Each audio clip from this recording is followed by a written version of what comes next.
آپ کا کیا خیال ہے، کیا مدارس کے پاس فنڈز کی کمی ہے یا فنڈز ہیں لیکن ان کی اس طرف توجہ نہیں ہے؟ مطلب جیسے بعض لوگ کہتے ہیں، یہ جب ڈبیٹ فیس بک پہ چلی تھی تو میں نے دیکھی تھی، اس میں دونوں طرح کی آراء سامنے آ رہی تھی. کچھ لوگ کہہ رہے تھے کہ جی جب بلڈنگ کو کھڑی کرنی ہوتی ہے تو بڑے فنڈز ہیں، جی جی کروڑوں کی بلڈنگ کھڑی ہو جاتی ہے، لیکن جب ہیومن ریسورس کی بات آتی ہے، بندوں پہ لگانے کی بات آتی ہے، تو پھر مدارس کے محتممین کی طرف سے یہ بات آتی ہے کہ جی فنڈز نہیں ہیں.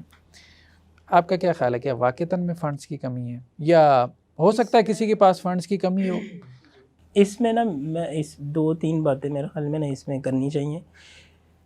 اگر تو واقعی فنڈز کی کمی ہے نا کہ لوگ فنڈ نہیں دیتے، تو اس کے لیے نا ایک بات یہ مشورہ دیا گیا تھا کہ آپ ایسے کریں، آپ زیادہ نہیں کر سکتے، آپ ایسے کریں کہ آپ نا ایک مد خاص کر لیں، یا یعنی ایک صندوق یا اس طرح ڈبہ وغیرہ آپ رکھ دیں. آپ کہیں کہ یہاں اس جگہ میں جو بھی فنڈ آئے گا نا وہ یہاں پہ جو لوگ کام کر رہے ہیں نا یہ ان کی ضروریات پہ خرچ ہوگا.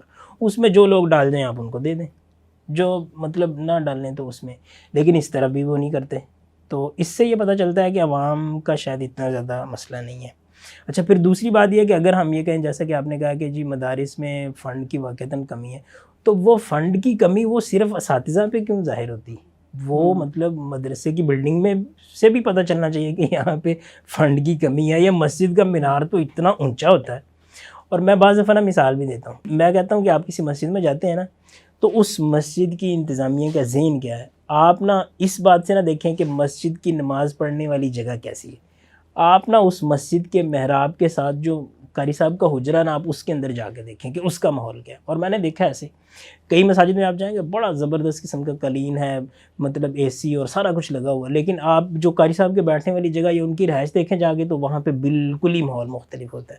تو آپ یہ دیکھیں یہ کیسا فنڈ ہے کہ جو مسجد کے اندر تو لگ جاتا ہے، مدرسے کے اندر اس کی صفوں کے اوپر، چٹائیوں کے اوپر، مطلب عمارت کے اوپر تو لگ جاتا ہے، لیکن جو قاری صاحب کا گھر ہے یا قاری صاحب کی جو عمارت ہے یا اس کے اوپر وہ نہیں لگتا.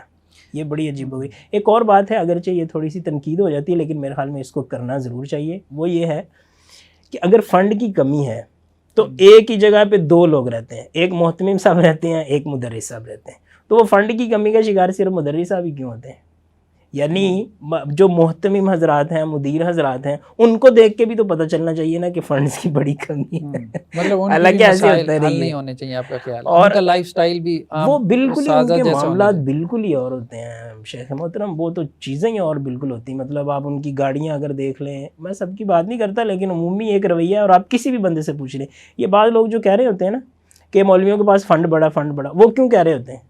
وہ عام مدرس کو دیکھ کے تو نہیں کہہ رہے ہوتے، وہ امام مسجد کو دیکھ کے تو نہیں کہہ رہے ہوتے، وہ اس طرح کے لوگوں کو دیکھ کے کہہ رہے ہوتے ہیں جن کا ایک لمبا چوڑا جو ہے نا وہ بڑا شاہانہ لائف سٹائل ہوتا ہے.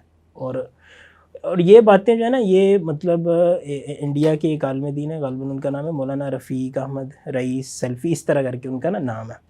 تو نا کچھ لوگوں نے یہ کہا کہ یار یہ بچے، مطلب ہمارے جیسے لوگوں کی باتوں کو نا انہوں نے کہا کہ یہ بچے ہیں تو ایسے جذباتی باتیں ہیں. تو میں نا ان کا حوالہ اس لیے دے رہا ہوں کہ وہ مطلب ان کی عمر میرے خیال میں کوئی 50-60 سال ہوگی، اور انہوں نے ساری زندگی اس طرح گزاری. انہوں نے باقاعدہ یہ بات کہی اور انہوں نے ایک جملہ بولا کہ یعنی جو مدارس ضعیف العمر اور بیمار جو اساتذہ ہیں ان کے اوپر تو ہم فنڈ کی کمی کی بات کرتے ہیں، لیکن یہ جو ہماری بڑی بڑی لینڈ کروزریں ہیں اور جو چھم چھم کرتی جو گاڑیاں، انہوں نے یہ لفظ باقاعدہ بولا، تو ان سے تو نہیں لگتا کہ کبھی بھی یہاں پہ فنڈ کی کمی ہو سکتی ہے.